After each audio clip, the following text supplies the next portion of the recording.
என் காதலே என் காதலே என்னை என்ன செய்ய போகிறாய்? நான் ஓவியன் என்று தெரிந்தும் நீ என் கண்ணிரண்டை கேட்கிறாய்.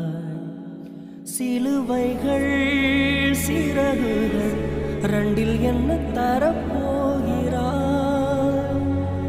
கிள்ளுவதை கிள்ளிவிட்டு ஏன் தள்ளி நின்று பார்க்கிறாய்? என் காதலே என் காதலே என்னை என்ன செய்ய போகிறாய்? நான் ஓவியன் என்று தெரிந்து நீ என் கண்ணிரண்டை கேட்கிறாய்.